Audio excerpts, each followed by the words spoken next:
Graças, paz, irmãos, bom dia a todos. Louvado seja o Senhor por essa oportunidade que Ele nos dá de podermos estar mais uma vez juntos, compartilhando a adoração, compartilhando também a palavra do Senhor. Quero agradecer aqui o convite da mocidade dessa igreja, certo? Toda a diretoria, do pastor Felipe, pastor Célio, agradecer aqui a oportunidade que Deus preparou nesta manhã. Quero agradecer também a presença de cada um dos irmãos aqui, afirmar que estou muito feliz em poder revê-los, ver gente querida, gente que não via há tempos, e também ver gente nova. Isso é sinal de que a igreja também está crescendo para a glória do Senhor. Então, quero deixar aqui o meu abraço, o abraço da Igreja Presbiteriana do Tabuleiro. Estamos lá lutando a luta do Evangelho também, e que o Senhor esteja nos abençoando. Vamos abrir a palavra do Senhor, irmãos, neste momento, em que estamos meditando, a igreja está sendo levada a meditar nesse tema do ânimo bíblico, e que maravilha podermos meditar nesse tema, que tanto é necessário para nós, nesses tempos tão tristes e sombrios que temos passado. 1 Pedro, irmãos, primeira carta do apóstolo Pedro. Iremos meditar no capítulo 1, ali versículos 6 e 7. Serão os versículos que vão embasar a nossa meditação nesta manhã, que certamente falarão profundamente ao nosso coração.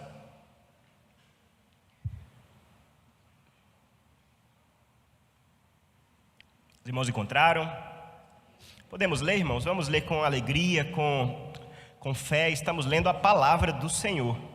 Então vamos ler com bastante carinho e que o texto fale conosco. Diz assim a palavra: nisso exultais, embora no presente, por breve tempo, se necessário, sejais contristados por várias provações, para que, uma vez confirmado o valor da vossa fé, muito mais preciosa do que o ouro perecível, mesmo apurado por fogo, redunde em louvor, glória e honra na revelação de Jesus Cristo.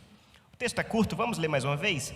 Nisso exultais, embora no presente, por breve tempo, se necessário, sejais contristados por várias provações, para que, uma vez confirmado o valor da vossa fé, muito mais preciosa do que o ouro perecível, mesmo apurado por fogo, redunde em louvor, glória e honra na revelação de Jesus Cristo.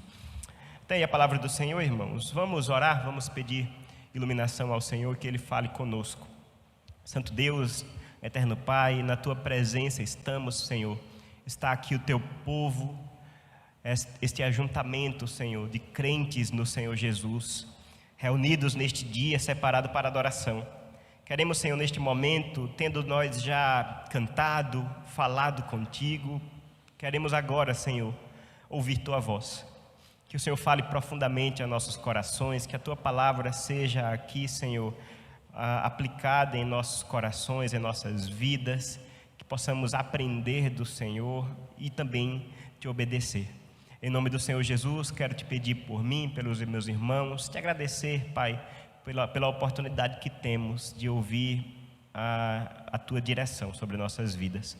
No nome santo do Senhor Jesus, que nós Te agradecemos. Amém.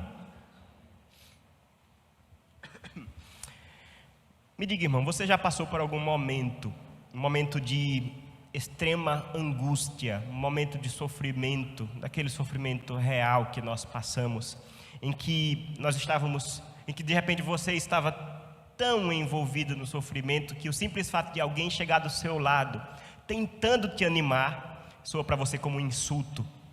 De repente você está ali sofrendo, de repente você está passando por alguma circunstância negativa na sua vida, e aquelas pessoas, até muito bem intencionadas, querendo de fato ver você mais feliz, mais alegre, vem com aquelas fórmulas prontas, olha, Deus está no controle, isso vai passar, é uma fase, eu te entendo.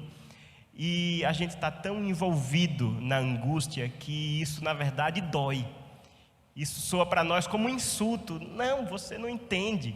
Não, isso parece que não vai passar. Aparentemente Deus não está tanto no controle assim.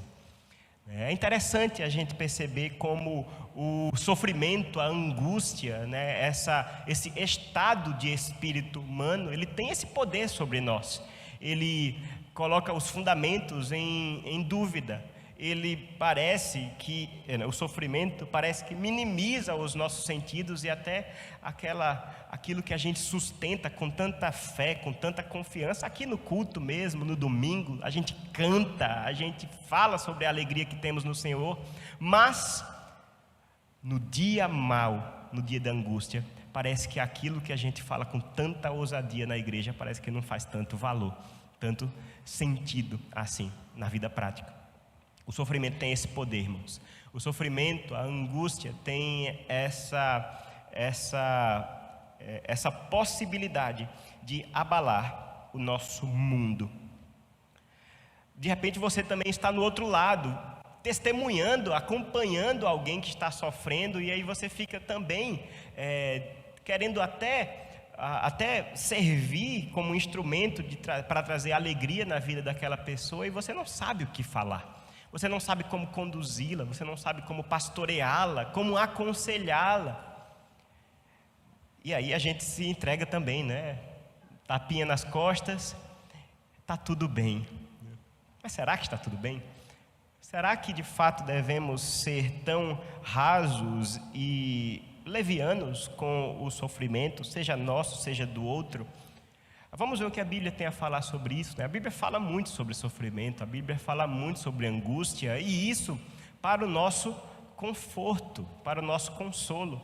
Deus não está alheio a essa grande parcela da nossa existência. Deus sabe que nós somos sofredores, e louvado seja Deus por isso. Nós estamos lendo aqui, irmãos, um texto já no início, né, no início da primeira carta do apóstolo Pedro.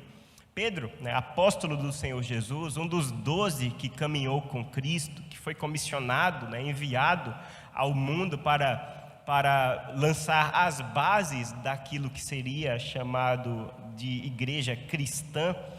E Pedro aqui, né, como um pastor, como um grande líder da igreja, ele escreve essa carta, uma carta que não é direcionada, perceba isso interessante, a uma igreja específica, a uma comunidade específica, mas é uma carta geral. Pedro escreve para comunidades cristãs que estavam dispersas em toda aquela região. No primeiro versículo nós temos uma informação bem interessante, né? Ele escreve aos forasteiros da dispersão. E aí coloca aí uma lista de vários lugares, né? Ponto, Galácia, Capadócia, Ásia e Bitínia. Pedro está escrevendo para igrejas de todos os tipos, formadas por crentes como eu e como você. Pessoas que também, no contexto delas, pessoas que também, na vivência delas, estavam passando por extremo sofrimento. Não por acaso, estavam ali, né, lançando as bases do cristianismo, estavam ali proclamando o evangelho a tempo e fora de tempo, estavam ali indo, mesmo dispersos como estavam, indo e pagando o preço, né, sofrendo as consequências de ser fiel ao Senhor Jesus numa terra que odiava o Senhor Jesus. E eles estavam sofrendo. E aí, Pedro, de maneira muito pastoral, como um líder da igreja, como alguém que quer o bem da igreja, que ama a igreja, ele quer, veja só, na angústia, animá-los. Mas Pedro não vem com chavões, Pedro não vem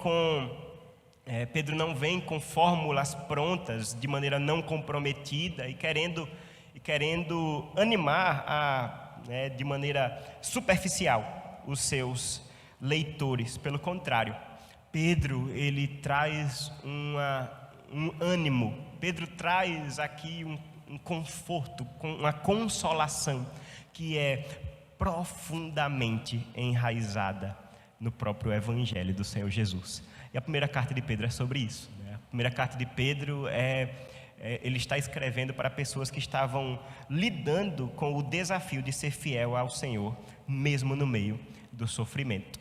E aqui, apresentando a carta, a gente vai poder, nesses versículos, separei esses versículos 6 e 7, porque eles falam de uma maneira muito detalhada sobre essa questão.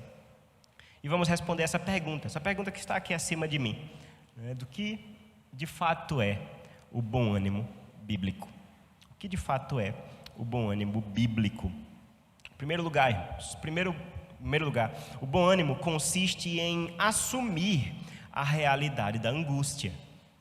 O primeiro ponto que eu quero deixar muito claro aqui, o bom ânimo bíblico mesmo é assumir a realidade da angústia. Olha como o versículo 6 começa. Ele começa com um mandamento para que os crentes possam exultar, possam ter alegria, E exultação aqui não é aquela alegria contida, não é aquela alegria que é tímida, um pouco ali escondida, envergonhada. Pelo contrário, a exultação é a alegria da comemoração. A exultação é aquela alegria que explode, que a gente não consegue conter e que isso extravasa, por meio de voz, por meio de gestos. O apóstolo aqui está convidando a igreja do Senhor a exultar, a se alegrar e se alegrar verdadeiramente. E isso, que maravilha, A Bíblia é um livro que nos traz alegria. Nós temos vários e vários mandamentos que nos buscam trazer e implantar no nosso coração essa alegria, a alegria que vem do Senhor. Mas o apóstolo não nega aqui a realidade do sofrimento. Ele diz: nisso exultais. Ele acabou de falar da herança que está guardada para os crentes. Ele acabou de falar da glória que está reservada no último dia, coisa que ninguém pode tirar. Mas hoje é tempo de sofrer. Mas hoje a igreja está sofrendo. Por isso que ele diz: nisso exultais, embora no presente. E aí, adiantando o versículo, sejais contristados por várias provações. Perceba aqui, de repente você é entendido da língua portuguesa e você vê que percebe uma palavra aqui interessante, embora. Embora é uma palavrinha que coloca uma dificuldade, De repente você quer mais técnica na linguagem, aqui é uma conjunção adversativa, Eu não quero assustar ninguém, mas o que é que essa palavra coloca? Tudo que vem antes do embora é porque tem alguma dificuldade. Se a gente diz assim: olha, eu estou bem, embora aconteça isso, é porque esse bem aí está enfrentando alguma resistência, tem atrito. E é isso que Pedro faz aqui. A alegria está colocada, a herança na glória que há naqueles que pertencem ao Senhor Jesus é fato, é fundamento sólido o suficiente para a gente colocar a nossa alegria, e a alegria explosiva, embora nós passemos por várias provações. Aqui a gente é convidado, Pedro nos convida aqui a meditar profundamente nessa realidade do sofrimento, dessas contradições da vida, e que certamente, se você é um crente no Senhor Jesus, você sabe do que eu estou falando. Você fala de alegria, mas é triste. Você fala de vida, mas experimenta sentimentos de morte. Você fala de leveza, você fala de satisfação, mas está descontente. São as contradições que nós enfrentamos na vida, porque vivemos num mundo caído. Vivemos num mundo que está em rebelião contra o Senhor. Aquela paz que é prometida pelo Senhor, ela neste mundo, ela não é oferecida por Ele, e ela encontra exatamente a resistência dos nossos inimigos. Satanás não quer essa paz, Satanás não quer essa alegria, o mundo não quer essa alegria, e a nossa carne também não quer essa alegria. O nosso pecado pessoal resiste contra esse bom ânimo que o próprio Espírito Santo do Senhor está implantando em nossas vidas. Nós vivemos neste mundo contraditório. O sofrimento existe, nós somos castigados, somos contristados por várias provações. Devemos assumir isso e nos afastar de dois extremos que muitas vezes acabam nos tentando. Normalmente, quando a igreja vai se aproximar do sofrimento, ela faz de duas maneiras. De repente você vai se identificar, ou de repente identificar algum tipo de mensagem assim. Ou endeusamos o sofrimento, e aí partimos para aquele tipo de sofrimento redentivo, né? Mas tem que sofrer mesmo, porque Deus vai ver o meu sofrimento, Deus sabe que eu estou pagando preço, né? E aí Deus está me vendo, eu estou sofrendo, e isso vai me fazer ganhar favor de Deus. Deus vai prestar atenção em mim, porque eu estou ali de joelho no chão, joelho no milho, né? Me humilhando, e aí Deus vai olhar para mim. Irmão, sofrimento não serve para ganhar graça de Deus, não. Sofrimento não chama a atenção de Deus.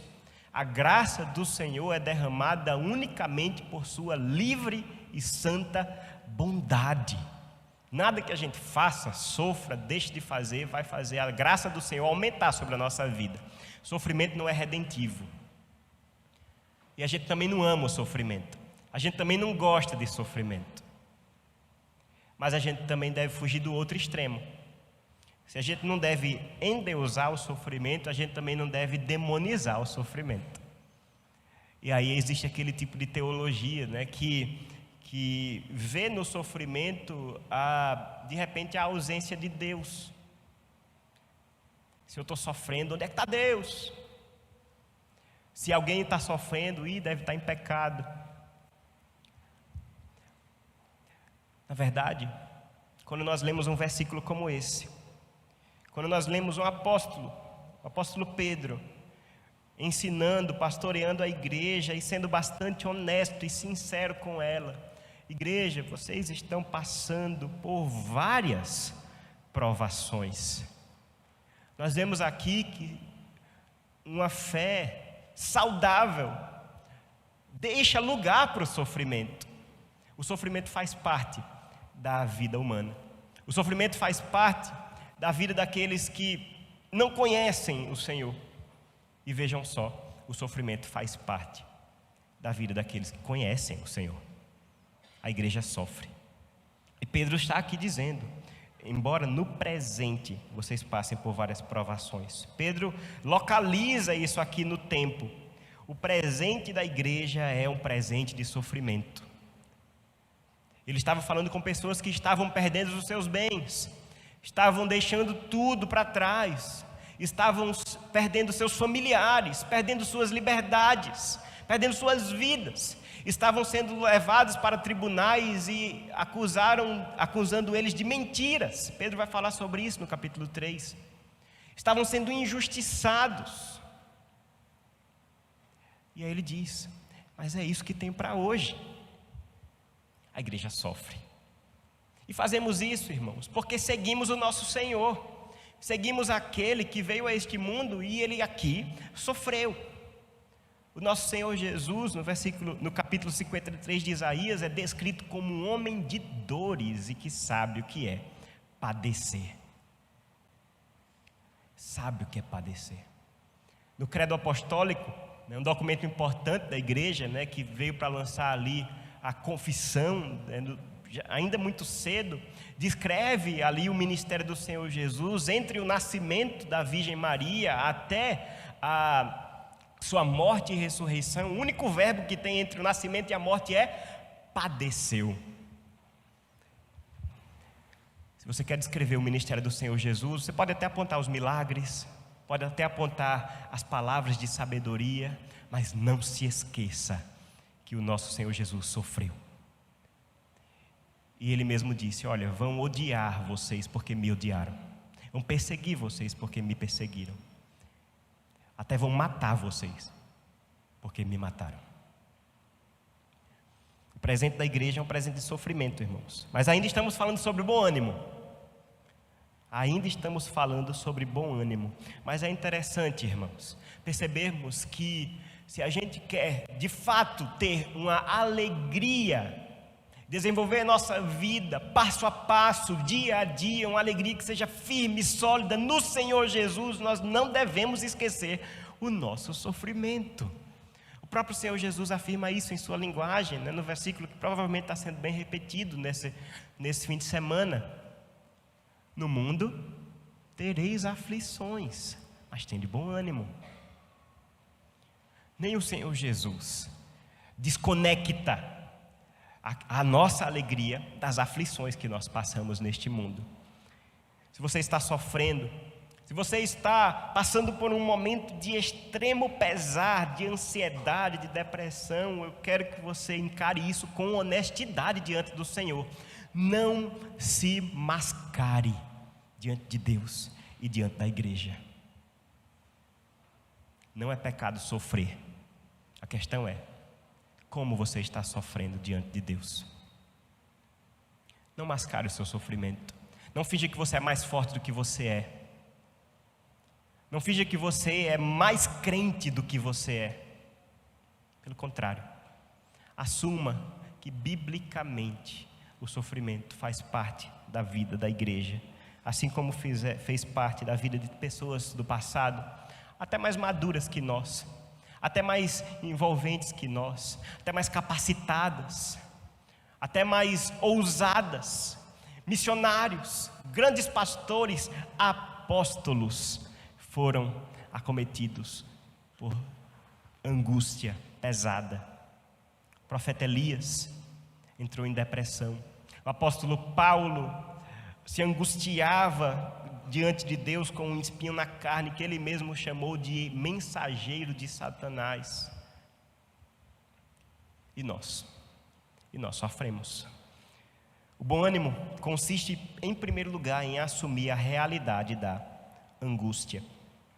Mas, em segundo lugar, e louvado seja Deus por isso, para a gente tirar esse clima que ficou aqui, em segundo lugar, o bom ânimo bíblico também consiste em descansar na soberania de Deus sobre o sofrimento. Que maravilha a gente também poder descansar nesse atributo de Deus. Voltando para o versículo, Pedro, ele de maneira interessante, ele vai colocando, né, expressões. A gente está meditando nessa carta lá na igreja, nas noites de quarta-feira, e eu costumo sempre dizer isso, né? Como Pedro, parece que ele não economiza o espaço no pergaminho aqui, ele vai colocando palavra por palavra, e cada palavra para a gente explicar 10, 15 minutos, mas que maravilha, a riqueza e a profundidade da palavra de Deus aqui. E é isso que acontece no versículo 6, ele diz: nisso exultais. Mas eu vou me alegrar se no presente eu passo por várias provações.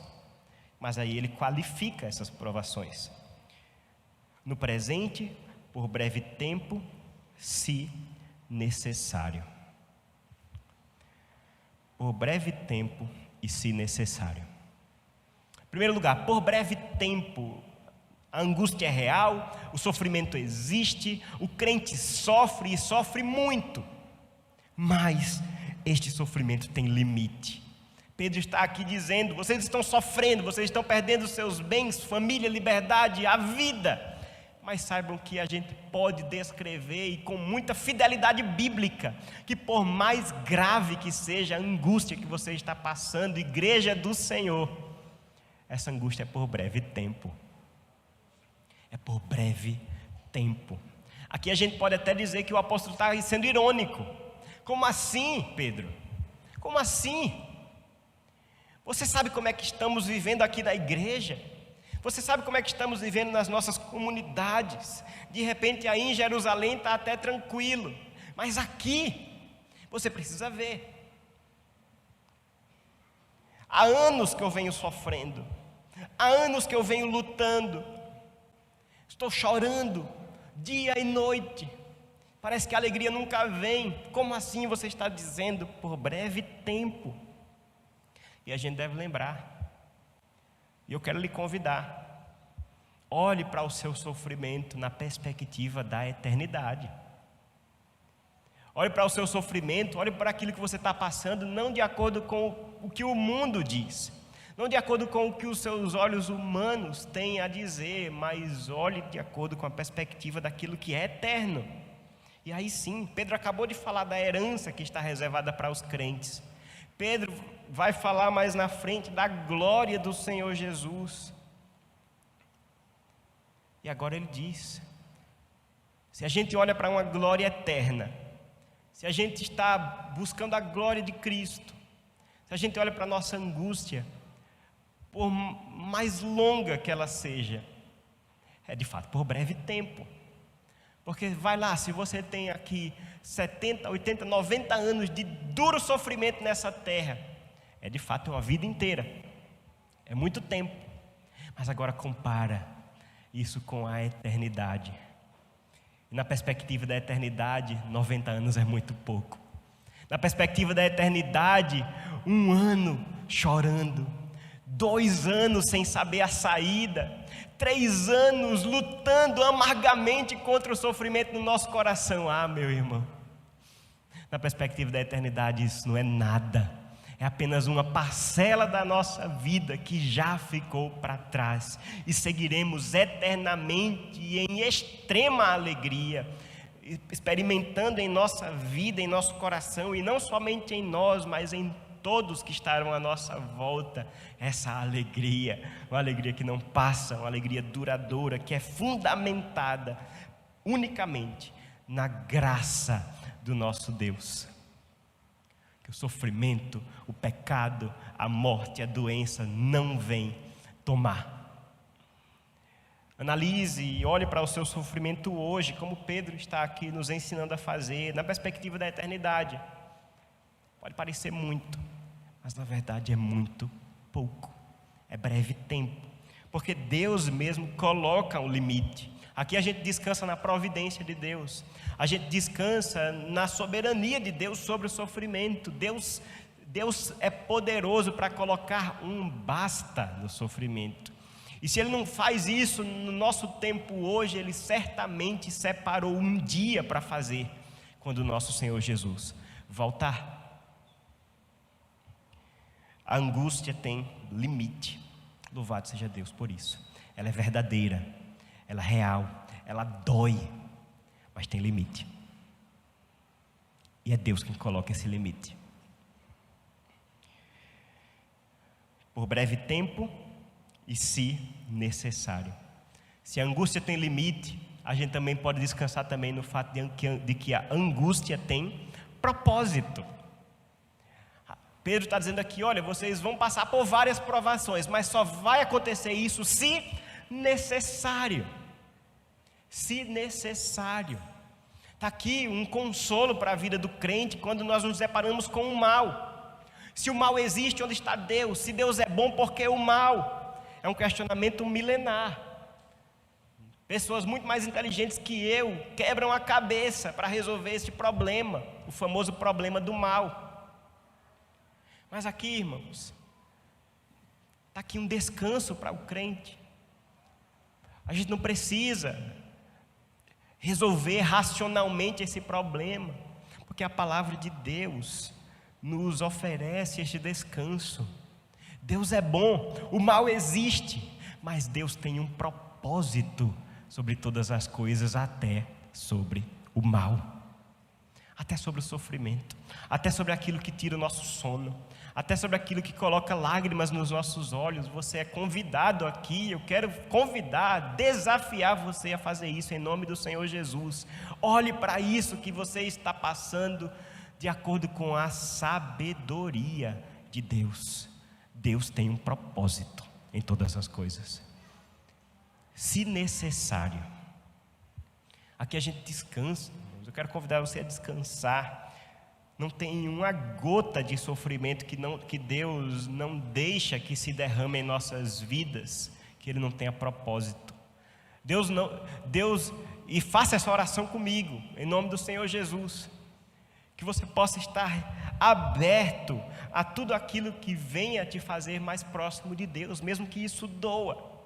Que você possa chorar todas as lágrimas que Deus tem para você, mas Deus não vai deixar você chorar nenhuma lágrima a mais, porque Deus não vai deixar que você sofra despropositadamente.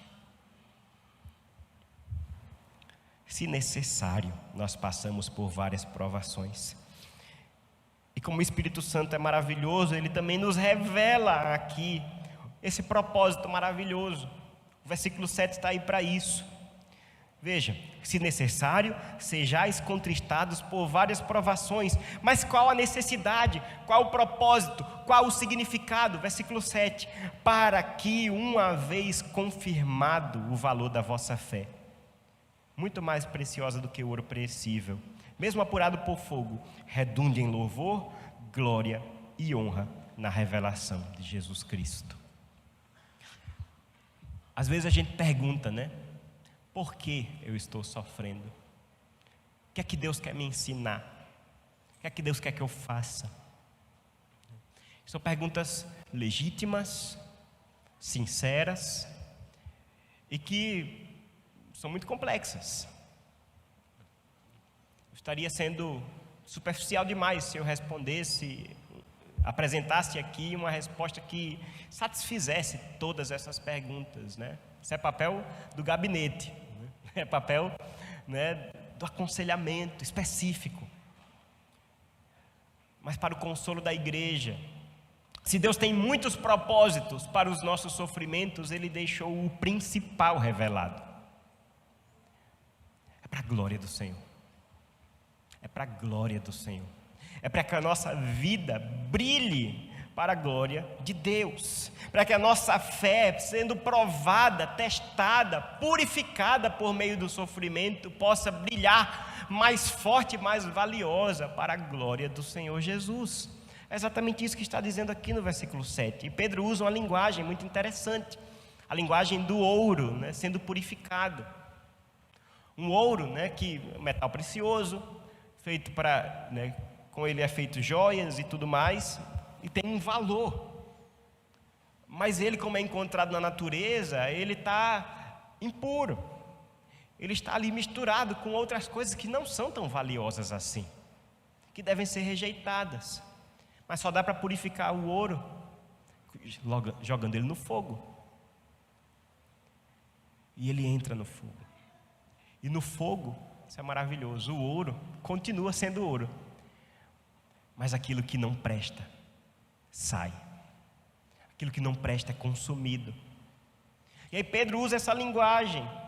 A fé, que agora é muito mais preciosa do que o ouro, que é perecível. O ouro passa, o ouro vai ficar. Mas a nossa fé, sendo apurada por essas várias provações, no final vai redundar em louvor, glória e honra na revelação de Jesus Cristo.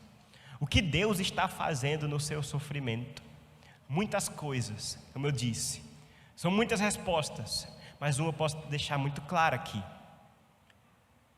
Deus está usando este mesmo sofrimento como um instrumento para fazer você mais firme na fé, mais maduro na fé, para que você possa ser capacitado a louvar o Senhor de uma maneira que você não poderia fazer antes do sofrimento, para você ser capacitado a glorificar a Deus com a sua vida, com as suas palavras, com os seus sentimentos, motivações, com o seu testemunho, de uma maneira que você, antes do sofrimento, nem poderia pensar.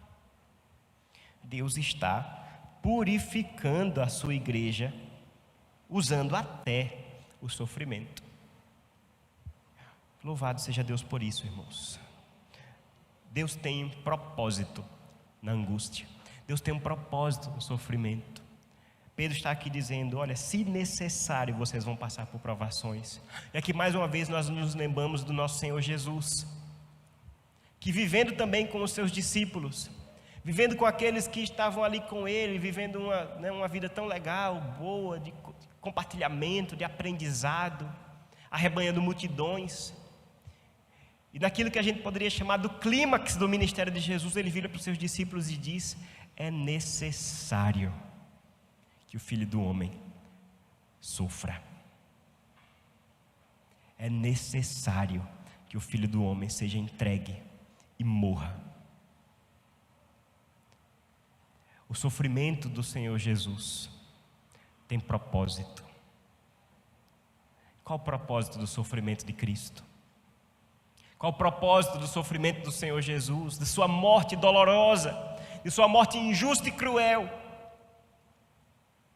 Tomar o nosso lugar, fazer aquilo que nós jamais poderíamos fazer, de maneira que nós podemos estar aqui, porque o nosso Senhor Jesus morreu em nosso lugar, mas venceu a morte, sofrendo a necessidade do seu próprio sofrimento, mas em vista de um propósito muito maior, como está escrito também em Isaías 53, o servo sofredor vê o fruto do seu penoso trabalho e fica satisfeito.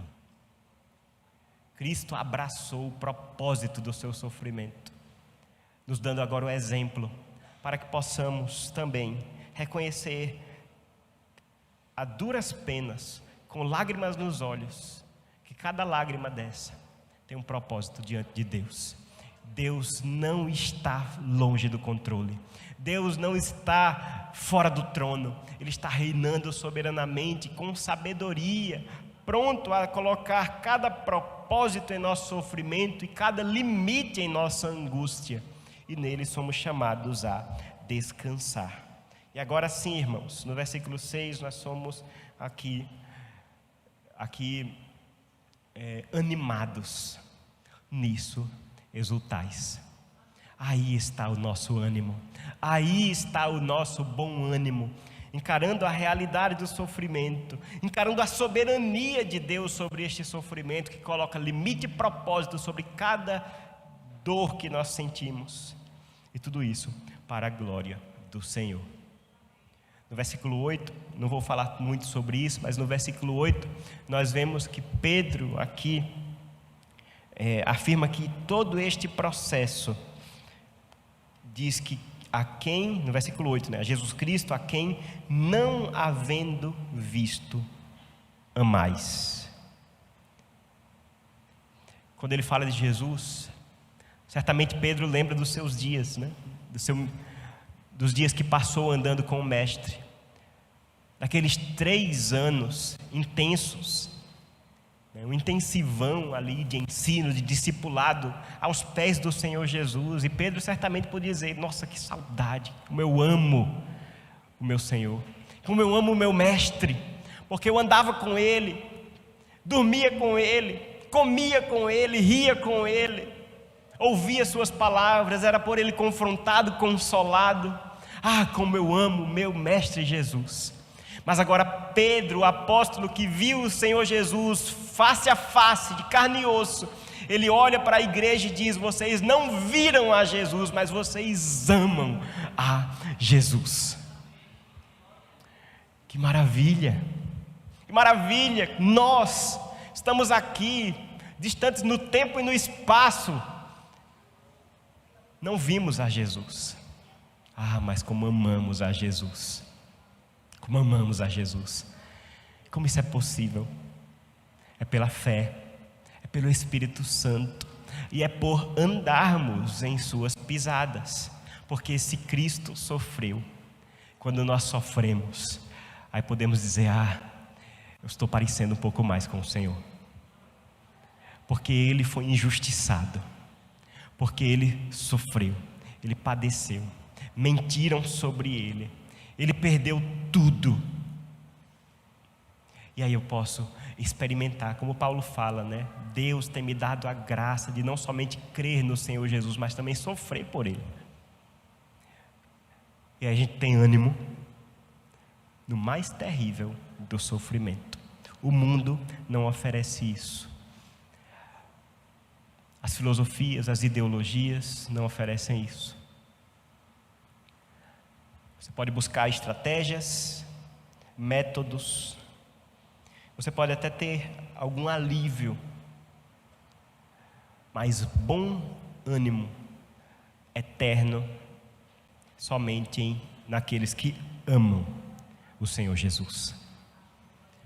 Que possamos, irmãos, seguir firmes e pedindo ao Senhor que Ele implante em nós este bom ânimo, sabendo que teremos aflições, elas são verdadeiras, mas descansamos naquele que venceu o mundo.